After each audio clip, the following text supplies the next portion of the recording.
안녕하십니까. 오늘은 창세기 18장 1절로 11절 말씀을 봉독한 다음 말씀을 전하려고 합니다. 주께서 마므리 평지에서 그에게 나타나셨더라. 그가 그날 더울 때에 장막문에 앉았다가 눈을 들어 보았더니 보라, 세 사람이 자기 곁에 서 있더라. 그가 그들을 보자 장막문에서 뛰어나가 그들을 맞으며 몸을 땅에 굽혀 절하고 말하기를, 내 주여, 내가 이제 주가 보시기에 은총을 입었사오면 간구하오니 주의 종에게서 지나쳐 가지 마소서.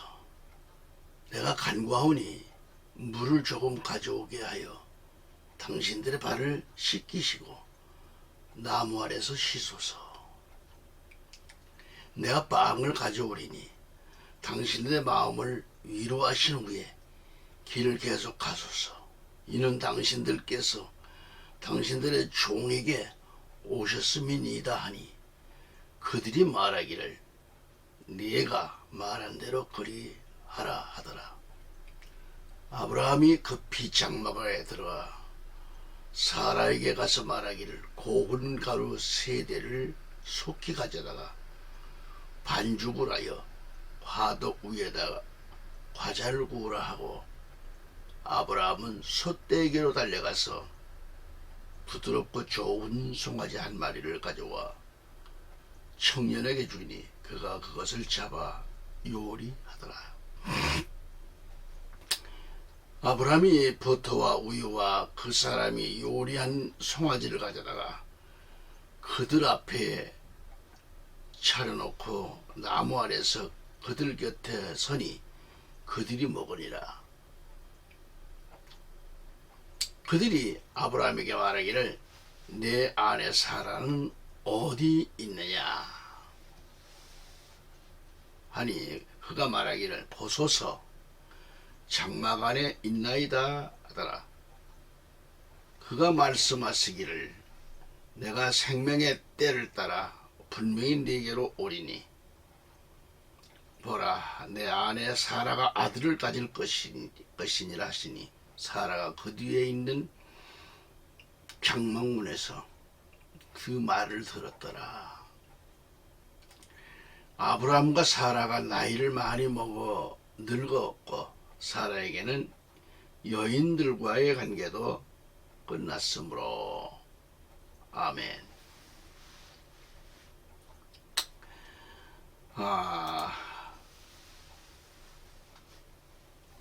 아브라함이 땅에 엎드려 새 찬사를 영접한 것처럼 오늘 말씀의 제목이 되겠습니다.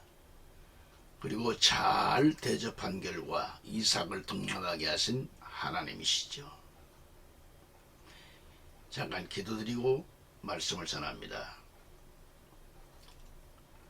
하나님께서 말씀하시기를, 예레미야 23장 29절에 내 말이 불같지 아니하냐, 반석을 쳐서 부수려 뜨리는 방망이 같지 아니하냐 하신 말씀처럼 이 시간 종의 입술을 반석을 쳐서 부수려 뜨리는 방망이가 되게 하옵소서.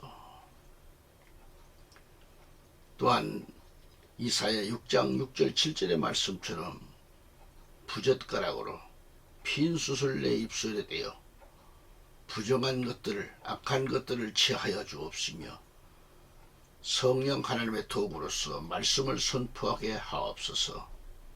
예수 그리스도 이름으로 기도드렸습니다. 아멘. 오늘 본문 말씀을 보면 우리들의 신앙이 어떠해야 한 것을 일깨워주는 말씀이라고 사료됩니다. 우리 한글 성경을 보면 같은 말인데도 어떻게 번역을 했느냐에 따라서 또 해석 또한 불문합니다. 1절에서 개역 성경에는 새 천사가 아브라함에게 나타났을 때를 오정쯤이라고 했어요. 개역 개정판에는 뜨거울 때라고 했고, 바른 성경을 보면 뜨거운 한낮을 가리키는데, 개역 성경에 오정쯤 하면 태양이 하늘 중앙에 있을 때인데, 팔레스틴 사람들은 대개 이때 일손을 멈추고 음식을 나누거나 휴식을 갖기도 합니다. 너무 더우니까요. 그래서 태양이 가장 뜨거울 때는 정오쯤인데, 정오는 영적으로 최고의 겸손을 가리킵니다. 또한 장막은 뭘까? 장막은 교회를 가리킵니다.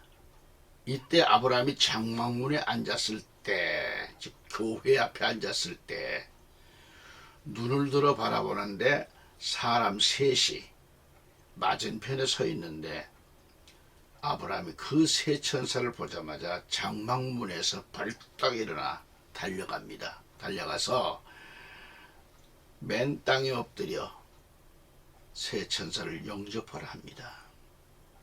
이어 연한 송아지를 잡고 음식을 마련하고 아주 정성스럽게 대접해 드렸습니다. 그런데 갑자기 천사가 내 안에 사라에게 아들이 있으리라는 큰 축복을 허락하십니다.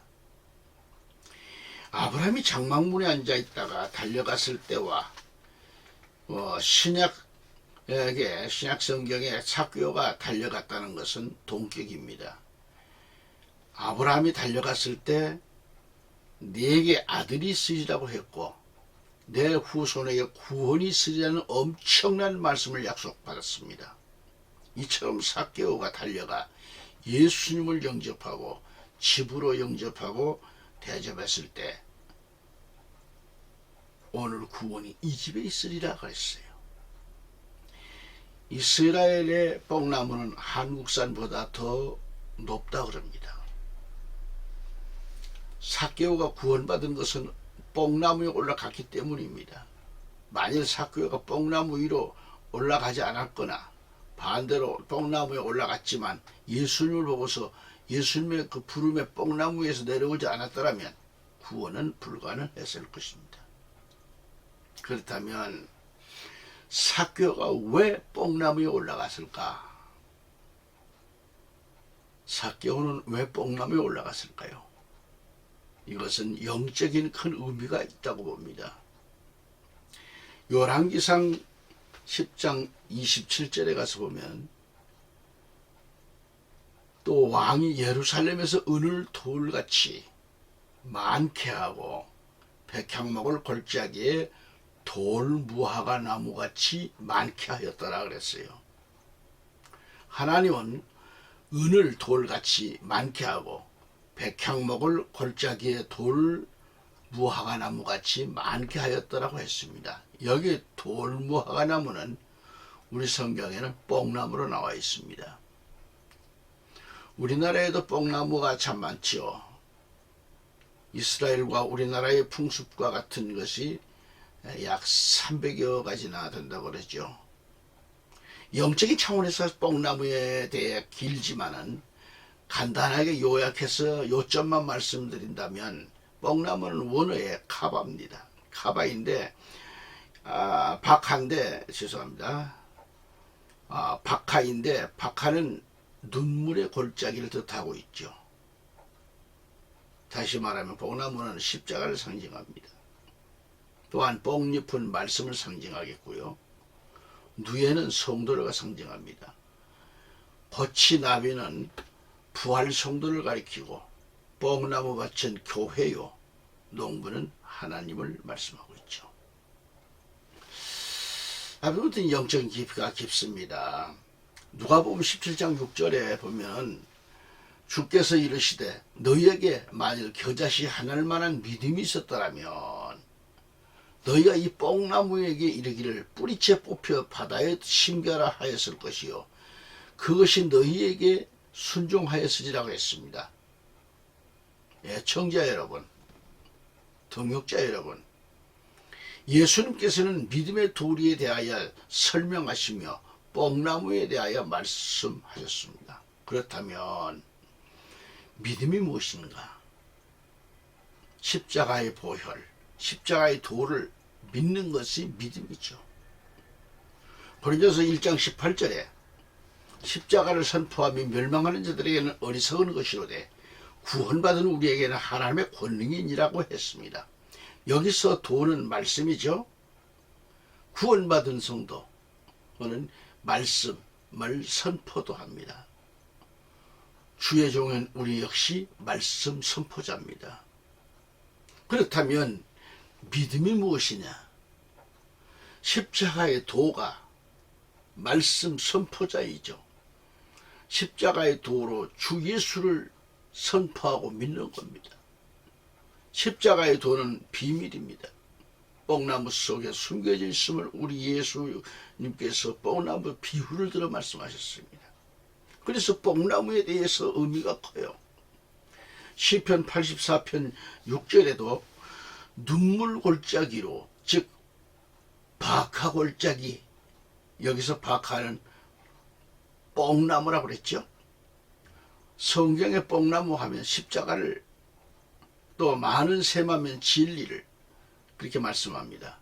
이른 비하면 보혜사 성령을 비유합니다. 십자가는 눈물 골짜기를, 눈물 없이는 십자가는 짊어질 수가 없습니다. 희생이 없이는 짊어질 수가 없습니다.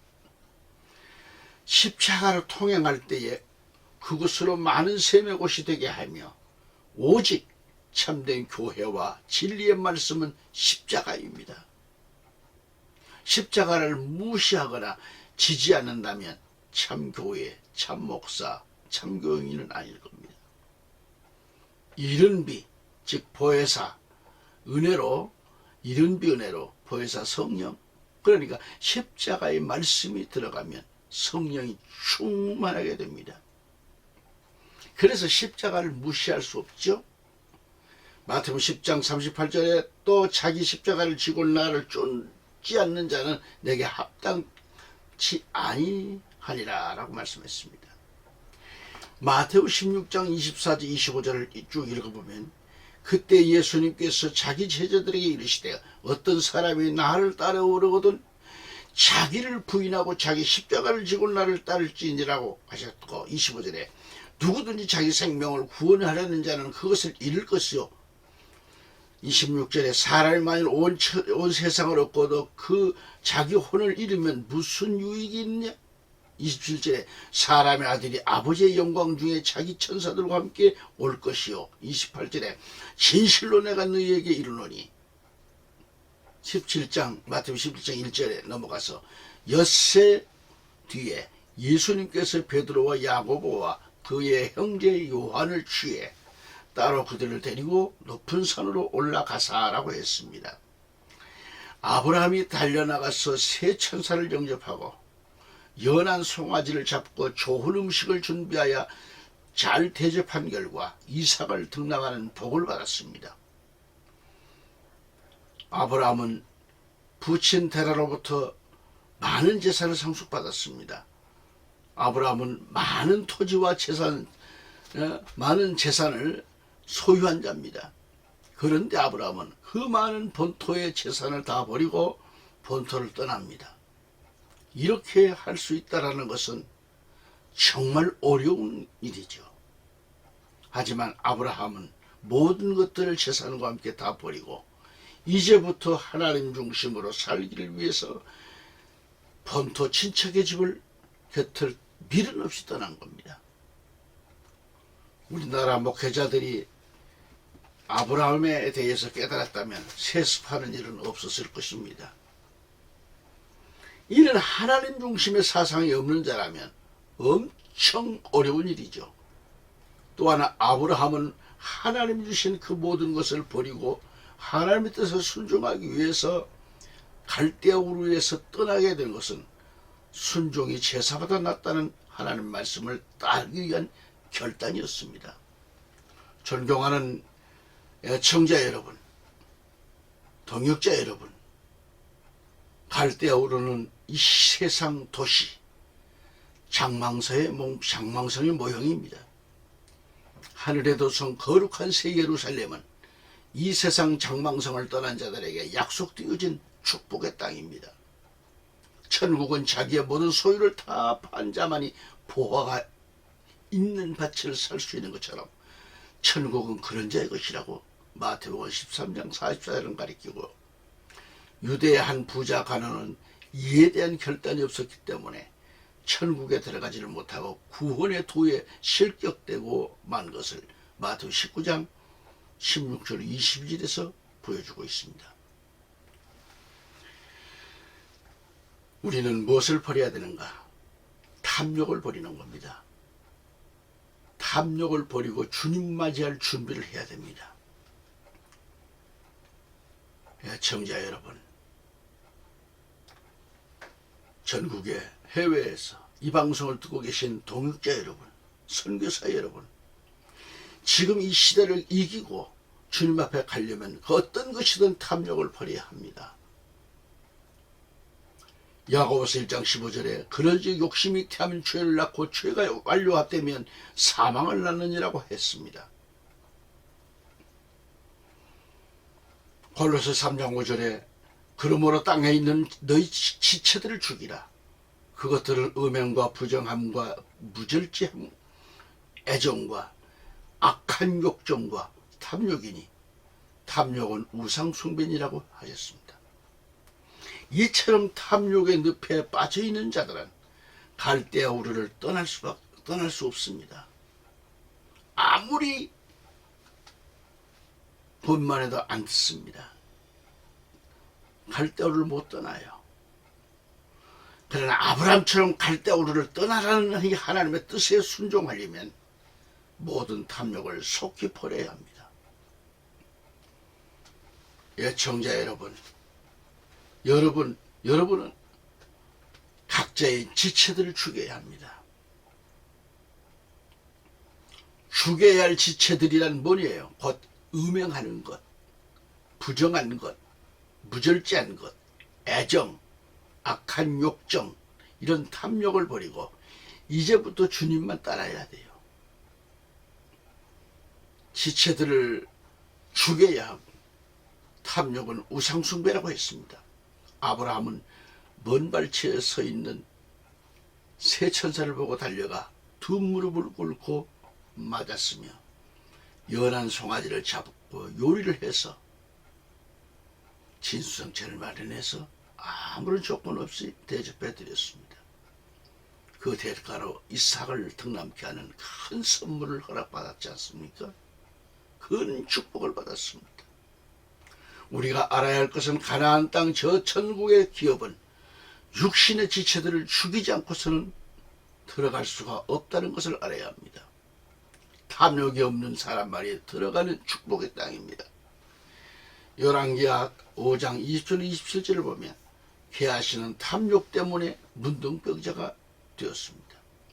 탐욕 때문에, 물질의 탐심 때문에, 음행하는 것 때문에, 애정 때문에, 부정하고 무절제한 그런 행위 때문에, 악한 정욕 때문에 천국의 기업을 받을 수 없다는 것. 신앙생활은 잘 뛰어야 하고 잘 떠나야 합니다. 아브라함은 부르심에 순종한 자입니다. 하나님은 그 약속을 이루셨습니다. 아브라함은 부분적으로 순종을 했지만 본토 친척 아비집을 떠났습니다.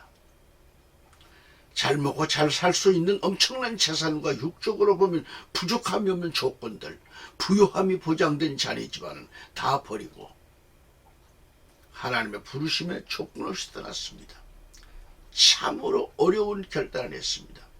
이토록 어려운 결단을 할 수 있다고 하는 것은 절대적인 하나님의 말씀에 의해서만 가능한 거죠. 존경하는 애청자 여러분, 동역자 여러분, 해외 선교사 여러분, 우리는 아브라함처럼 창세기 12장 4절에 이처럼 아브라함이 주께서 자기에게 말씀하신 대로 떠나갔고 오라고 하시는 말씀과 같이 이 말씀에 깊은 관심을 가져야 합니다. 하나님의 말씀은 아브라함의 의지적 원동력이 되게 한 것입니다. 누가복음 1장 37절에 하나님께서는 불가능한 일이 없느니라고 하셨습니다. 즉 능치 못하심이 없다는 말씀입니다. 아멘. 아브라함은 모든 일에 불가능이 없으신 하나님의 말씀을 붙잡고 본토 친척 아비집을 떠났습니다. 그리고 그가 맨 처음 세겜 모래 상수리 나무에 이르렀다. 이때 하나님께서 나타나셔서 하신 말씀이 창세기 12장 7절에 주께서 아브라함에게 나타나 이르시되 내가 이 땅을 내 씨에게 주리라 하셨으므로 그가 자기에게 나타나신 주께 제단을 쌓고 그랬습니다. 즉 하나님의 예배 초소를 마련하고 그런 얘기입니다. 제단을 쌓은 거죠. 모든 일에 불가능이 없으신 하나님께로부터 아브라함은 새로운 약속을 받았습니다. 그리고 그곳에서 제단을 쌓았습니다. 다시 말하면 예배 초소를 삼고 예배를 드렸다는 얘기죠. 어느 곳을 가든지 예배 드리는 신앙은 우리가 해야 할 귀한 일입니다. 마땅히 해야 할 일입니다. 하지만 아브라함이 하나님의 약속을 받고 제단을 쌓은 지역은 가나안 원주민이 살고 있고 무시무시한 그런 지역입니다. 마모레와 에스골 같은 그런 주장들, 소돔과 살렘, 헤브론처럼 번창하던 그런 도시들, 고대 문명의 요소들이 거기에 다 있었습니다. 남한 족속들은 방랑객이 아니고 그곳에 뿌리 내리고 오래 거주한 정착민이었어요. 그들의 권세는 날마다 확장되고 있었습니다. 그러한 곳이 아브라함은 아무런 힘도 없고 자신 하나 없는 목자의 후손들에게 영토를 빼앗긴다는 것은 상상도 못할 일입니다. 그렇지만 하나님은 불가능이 없으십니다. 하나님께서 약속하신 만큼 불가능한 여건들이 해결되고 성취되었습니다. 아멘.